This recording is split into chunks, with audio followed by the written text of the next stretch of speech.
Je vous salue tous dans le précieux nom de notre Seigneur et Sauveur Jésus-Christ. Et je bénis le Seigneur pour cette grâce qu'il nous fait de pouvoir passer ce moment avec vous. J'espère que vous allez bien vous tous dans vos maisons respectives et que nous allons passer des bons moments dans la présence de notre Dieu.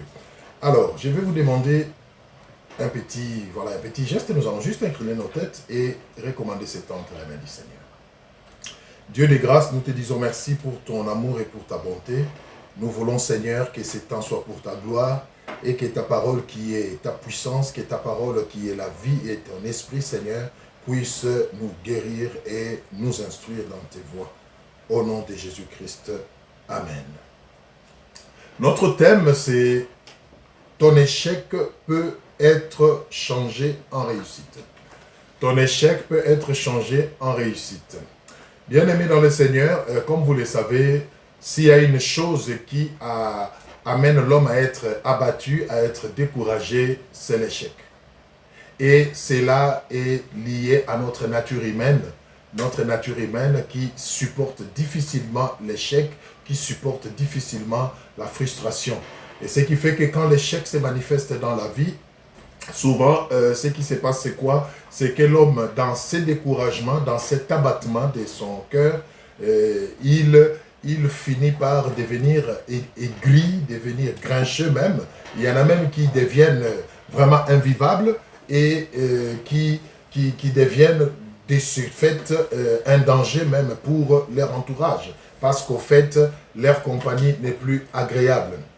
Mais la bonne nouvelle, c'est que le Seigneur veut nous apprendre une chose, c'est que lui est capable de changer nos échecs en réussite.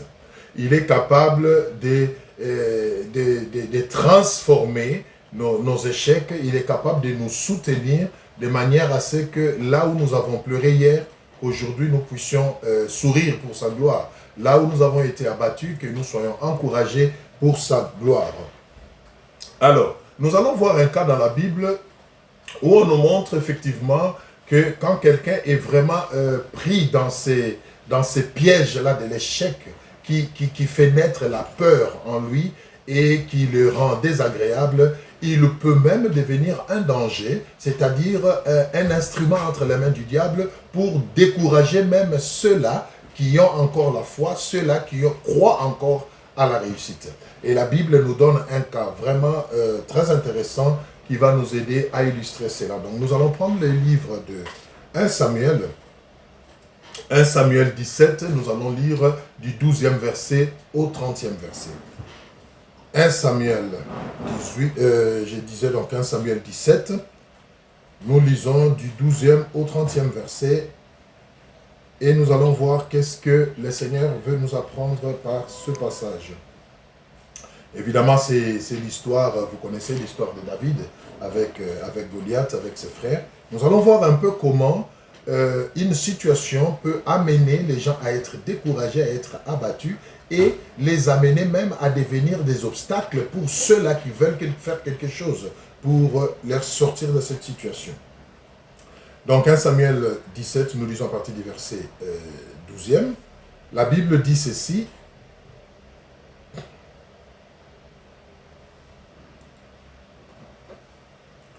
Or David était fils des 7 Éphrasiens, de Bethléem, de Juda, nommé Isaïe, qui avait 8 fils et qui du temps de Saül était vieux, avancé en âge. Les 3 fils aînés d'Isaïe avaient suivi Saül à la guerre. Le premier-né de ces 3 fils qui étaient partis pour la guerre s'appelait Eliab, le second Abinadab et le troisième Shama. David était le plus jeune, et lorsque les 3 aînés eurent suivi Saül, David s'en alla de chez Saül et revint à Bethléem pour faire paître le brebis de son père. Le Philistin s'avançait matin et soir, et il se présenta pendant 40 jours. Isaïe dit à David, son fils, « Prends pour tes frères 7 épha de grains rôtis et ces 10 pains, et cours au camp vers tes frères. Porte aussi ces 10 fromages au chef de leurs milliers. Tu verras si tes frères se portent bien, et tu m'en donneras des nouvelles sûres. » Ils sont avec Saül et tous les hommes d'Israël dans la vallée des Térabintes faisant la guerre aux Philistins. David s'éleva de bon matin, il laissa le brebis à un gardien, prit sa charge et partit comme Isaïe le lui avait ordonné. Lorsqu'il arriva au camp, l'armée était en marche pour se ranger en bataille et pousser des cris de guerre. Israël et les Philistins se formèrent en bataille, armée contre armée. David remit les objets qu'il portait entre les mains du gardien des bagages et courut vers les rangs de l'armée. Aussitôt arrivé, il demanda à ses frères comment ils se portaient. Tandis qu'il parlait avec eux, voici les Philistins de Gath, nommé Goliath, s'avança entre les deux armées hors des rangs des Philistins. Il tint le même discours que précédemment et David les entendit.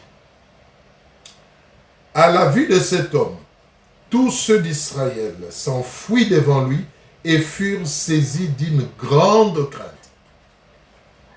Chacun disait, avez-vous vu s'avancer cet homme? C'est pour jeter à Israël un défi qu'il s'est avancé. Si quelqu'un les tue, le roi les comblera de richesses, il lui donnera sa fille et il affranchira la maison de son père en Israël. David dit aux hommes qui se trouvaient près de lui, que fera-t-on à celui qui tuera ces Philistins et qui ôtera l'opprobre de dessus Israël? Qui est donc ces Philistins? C'est un circoncis pour insulter l'armée du Dieu vivant. Le peuple, répétant les mêmes choses, lui dit, c'est ainsi que l'on fera à celui qui les tuera. Alors, prêtez bien attention à partir d'ici, bien-aimés. Eliab, son frère aîné, qu'il avait entendu parler à ces hommes, fut enflammé de colère contre David. Et il dit, pourquoi es-tu descendu et à qui as-tu laissé ces peu de brebis dans le désert? Je connais ton orgueil et la malice de ton cœur. C'est pour voir la bataille que tu y es descendu. David répondit, qu'ai-je donc fait? Ne puis-je pas parler ainsi? Et il se détourna de lui pour s'adresser à un autre et fit les mêmes questions. Le peuple lui répondit comme la première fois. Voilà une longue lecture, bien sûr, mais qui valait la peine pour que nous puissions comprendre cette histoire, bien-aimée. Au fait, nous voulons voir ici comment, dans une situation d'échec, comment, quand l'homme se retrouve coincé, il devient même désagréable à son entourage. Il devient même désagréable à ceux-là qui peuvent lui sortir de cette situation parce qu'il croit et croit encore en la solution à ses problèmes. Il s'agit des enfants d'Israël qui devaient livrer bataille avec le Philistin, comme nous venons de le dire, et Saül, qui était roi à l'époque, avec l'armée et tous les vaillants hommes d'Israël, étaient partis au front pour affronter Israël. Et la Bible dit, du côté des Philistins, il y avait un géant qui s'appelait Goliath, qui s'est présenté chaque fois devant le peuple et qui lançait un défi en Israël.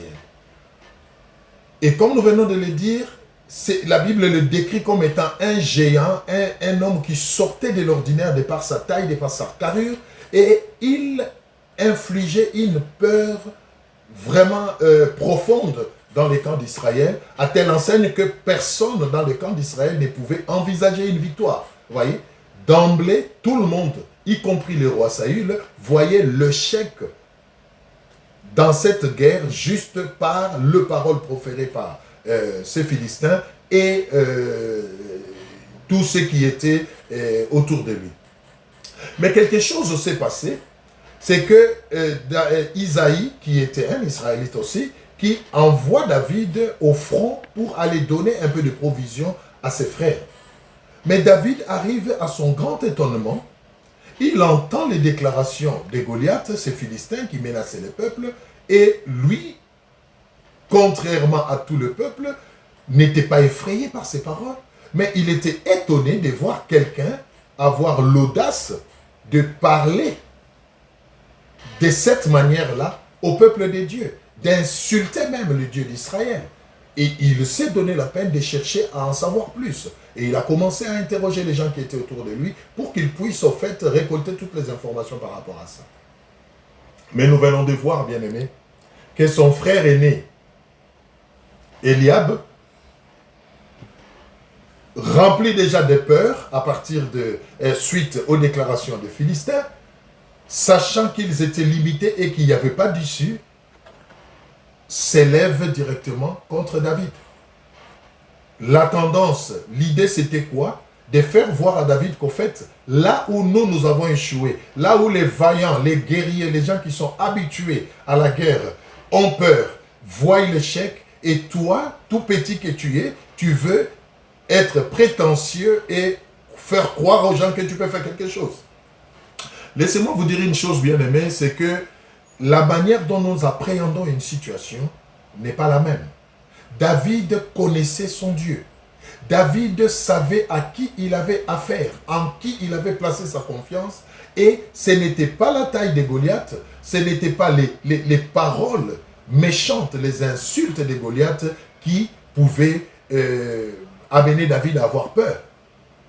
Il n'avait pas la même appréhension de la situation que ses frères. Mais regardez que, par peur, voyant déjà l'échec, son propre grand frère, au lieu de l'encourager, se met à les décourager. C'est ce qui se passe quand quelqu'un se retrouve dans une situation d'échec. Il devient non pas seulement un danger pour lui-même, mais pour les autres. Il estime que si lui échoue, si lui ne peut rien faire face à une situation, donc tout le monde aussi autour de lui ne peut rien. Et ça, c'est une attitude très, très dangereuse. Pourquoi? Parce que vous pouvez bien être dans une situation d'échec et dans une situation de défi, et Dieu, dans son grand amour, suscite quelqu'un autour de vous pour qu'il puisse vous sortir de cette situation. Mais si vous vous êtes déjà laissé abattre par cet échec, par cette situation, si vous vous êtes déjà laissé imprégné de cet échec qui est en vue, c'est difficile même que vous puissiez discerner que c'est le Seigneur qui est en train de commencer à vous donner une solution par rapport à ces problèmes que vous ressentez. Et c'était justement le cas qui était arrivé avec David et ce frère. Et quand vous lisez la suite de l'histoire, vous verrez qu'effectivement, David a fini par terrasser ces Philistins, il a fini par les tuer, lui couper la tête. Et personne ne s'y attendait. Mais qu'est-ce qui a fait que David n'ait pas la même appréhension de la situation, n'ait pas la même peur que ses frères? C'était sa connaissance de Dieu, c'était la confiance qu'il avait en ce Dieu-là qu'il servait, parce qu'il savait que Dieu était capable de changer l'échec en réussite. Dieu était capable de faire que là où tout le monde a peur, qu'il y ait quelqu'un qui n'ait pas peur, et que par cette personne, le Seigneur puisse passer pour décanter la situation. Alors, je ne sais pas dans quel échec vous vous trouvez, je ne sais pas dans quelle situation vous vous trouvez. C'est peut-être par rapport à une situation sociale, c'est peut-être par rapport à votre état de santé, c'est peut-être par rapport à votre vie professionnelle, vous vous sentez menacé, vous voyez l'échec s'approcher, et cela vous met dans une situation de défaite, et vous vous sentez pratiquement fini, impuissant, incapable de faire quoi que ce soit. Laissez-moi vous dire que le Seigneur est capable de vous sortir de cette situation tête haute afin que sa gloire puisse éclater. Ce que le Seigneur veut vous apprendre aujourd'hui, c'est que votre échec, ensemble avec lui, peut être changé en réussite. Mais il faut que vous commenciez par croire que cela est possible. Nous allons prendre un deuxième cas concret maintenant où nous voyons comment un échec a été changé en réussite pour la gloire de Dieu. Et là, nous allons prendre l'évangile de Luc au chapitre 5 et nous allons lire du 2e au 6e verset. Luc 5, du 2e au 6e verset. Nous allons voir un cas et nous allons nous arrêter là pour passer un temps dans la prière. Donc Luc 5, nous lisons du 2e au 6e verset. Écoutez ce que la parole du Seigneur nous dit.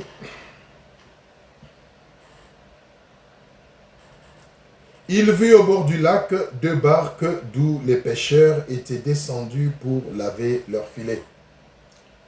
Il monta dans l'une, donc Jésus-Christ bien sûr, il monta dans l'une de ces barques qui était à Simon et il le pria de s'éloigner un peu de terre, puis il s'assit et de la barque il enseignait la foule. Lorsqu'il eut cessé de parler, il dit à Simon, avance en pleine eau et jetez vos filets pour pêcher. Simon lui répondit, Maître, nous avons travaillé toute la nuit sans rien prendre. Mais sur ta parole, je jetterai le filet. L'ayant jeté, ils prirent une grande quantité de poissons et leur filet se rompait. J'aime bien la précision que la Bible donne. Et leur filet se rompait.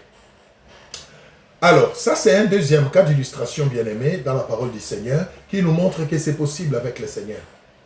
Que les choses changent, que l'échec soit changé en réussite. Pierre était un professionnel de la pêche. Avec toute son équipe, ils ont passé toute une nuit à pêcher sans rien attraper. Et le matin, Jésus-Christ passant par là, il le voit, il monte dans leur barque et il leur demande d'aller dans les eaux et de jeter à nouveau le filet pour pêcher. Ce qui est intéressant, et c'est ce que nous devons apprendre tous, bien-aimés, Pierre commence par dire à Jésus que nous sommes, tel que tu nous trouves là, nous sommes dans une situation d'échec. Toute la nuit, nous l'avons passée en péchant et nous n'avons rien reçu. Mais, sur ta parole, parce que toi, tu nous demandes de le faire à nouveau, nous allons le faire. Vous voyez? Pierre ne s'est pas mis à discuter avec Jésus. Pierre ne s'est pas mis à prouver à Jésus qu'il a déjà fourni d'efforts.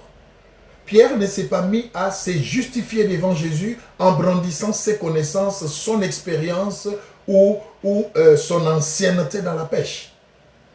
Ce sont des attitudes souvent qui font que nous avons difficile à sortir de nos échecs. C'est que nous sommes tellement habitués à nos échecs, nous sommes tellement imprégnés de notre situation que nous arrivons à la conclusion selon laquelle la situation ne peut plus changer. Plus rien ne peut arriver.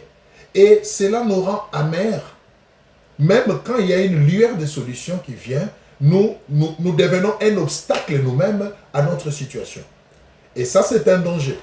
Et malheureusement, c'est dans cette situation que se trouvent beaucoup de gens et bizarrement même certains enfants de Dieu.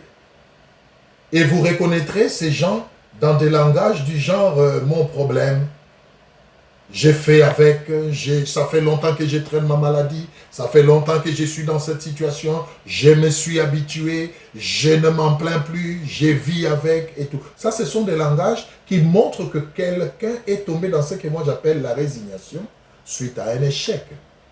Mais la Bible dit, Pierre n'a pas eu cette attitude. Pierre dit, sur ta parole, je vais jeter le filet.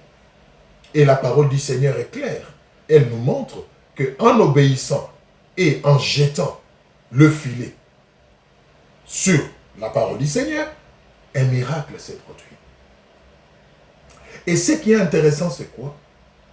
Quand le Seigneur veut se glorifier dans votre vie, bien-aimé, il s'arrangera pour que là où même vous avez échoué, là où même on s'est moqué de vous, là où même votre situation a été désespérée, que quelque chose se passe, que la réussite se passe, pour que même les gens qui ont connu votre situation avant puissent réaliser qu'il y a un Dieu qui est capable de changer les choses.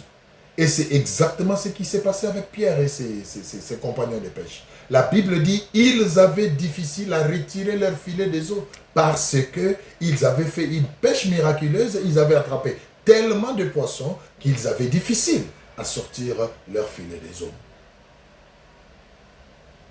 Une chose devra retenir notre attention ici. Seigneur, nous avons échoué. Mais sur ta parole. Bien-aimé, le secret qu'il faut retenir ici, c'est quoi? C'est que la parole du Seigneur, qui est lui-même Jésus-Christ, peut vous donner la réussite là où vous avez échoué. Mais il faut croire que cela est possible. Et imiter l'attitude de Pierre pour que les choses changent.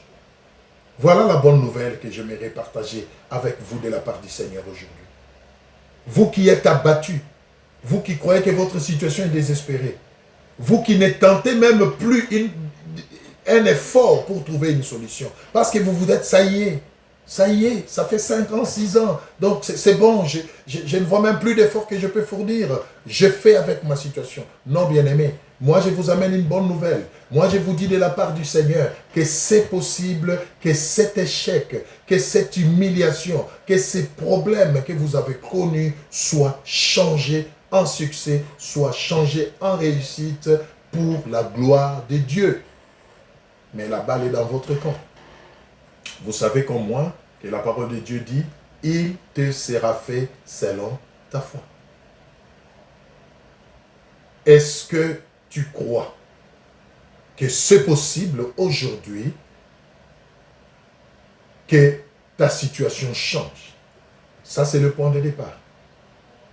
Est-ce que tu crois que c'est possible? C'est tout ce que le Seigneur attend de toi.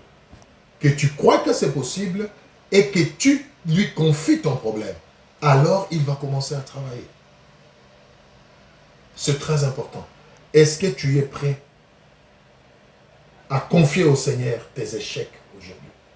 Est-ce que tu es prêt à t'humilier, à dire, Seigneur, j'ai fait de tout mon mieux. J'ai essayé, j'ai fourni des efforts, mais là, je suis arrivé au bout. Je m'attends à toi cette fois-là. Ça, c'est manifester l'humilité. Et la parole de Dieu dit, Dieu résiste aux orgueilleux, mais il fait grâce aux humbles. Quand nous reconnaissons devant le Seigneur que nous sommes arrivés à la fin, nous sommes arrivés au bout et que nous ne pouvons plus faire un pas à l'avant, c'est alors que sa puissance se déchaîne et les choses changent. Voilà, bien aimé, la bonne nouvelle que j'ai voulu vous amener, et surtout vous qui êtes devenus tellement amers que vous découragez même les gens tout autour de vous qui ont encore une attitude positive, comme le frère de David et Eliab que nous venions de voir. Je vous prierai aujourd'hui d'essayer avec le Seigneur. Vous avez tout fait, c'est vrai, mais sachez que vous n'êtes qu'un homme, vous n'êtes qu'un limité. Mais le Seigneur n'est pas limité. Le Seigneur peut faire quelque chose. Je vous invite à faire comme Pierre aujourd'hui, à dire à Dieu, Seigneur, sur ta parole, je vais encore essayer. Je vais encore m'élever et commencer les démarches. Je vais encore m'élever et tenter de faire quelque chose. Je vais encore m'élever et confesser que c'est possible. Nous allons incliner nos têtes et nous allons prier avant de clôturer ce moment. Souviens-toi que ton échec peut être changé en succès, peut être changé en réussite, mais avec les seigneurs cette fois-là, mais en associant les seigneurs. Alors c'est ce que nous voulons faire. Si vous croyez que cela est possible, je vous prierai juste d'incliner votre tête et de dire Amen à cette prière que je veux faire. Et comme la parole de Dieu nous le dit, il est le Dieu qui écoute la prière et qui exauce. Moi, je crois fermement que quelque chose, à partir d'aujourd'hui, va commencer à se manifester pour amener la gloire de Dieu dans votre vie. Est-ce que vous voulez prier avec moi? Alors inclinez votre tête. Éternel Dieu des armées, je te bénis, je te glorifie parce que ta parole est puissante. La Bible dit, tu envoyas ta parole et ta parole le guérit. Seigneur, je crois qu'aujourd'hui, tu as voulu que mon frère, tu as voulu que ma sœur puisse entendre cette parole d'encouragement pour, oh Dieu, rallumer sa foi, pour, oh Dieu, faire renaître l'espoir en lui. Je prie donc, Seigneur, que quelle que soit la nature du problème, quelle que soit son ampleur ou sa durée, qu'à partir d'aujourd'hui, au nom de Jésus-Christ, une lueur de solution commence à se manifester et qui va encourager mon bien-aimé ou ma bien-aimée à continuer, Père éternel. Comme tu l'as fait avec Pierre, Papa, tu n'as pas changé. Tu peux le faire avec tout celui qui croit en ce moment, oh Dieu, après avoir entendu cette parole, que quelque chose peut changer. Alors laisse, mon Père et mon Roi, que ta gloire se manifeste et que tu donnes un témoignage, mon Père et mon Roi. Que ça soit la maladie, Père de gloire, que ça soit un problème financier, que ça soit un problème, Père éternel, oh Dieu, conjugal, quelle que soit la nature du problème, je crois que tu n'as pas changé. Lève-toi, Seigneur, et fais quelque chose pour ta gloire. Au nom de Jésus-Christ. Amen. Voilà, que le Seigneur vous bénisse et portez-vous bien. Et si cela est sa volonté, nous allons nous retrouver une prochaine fois. Soyez bénis.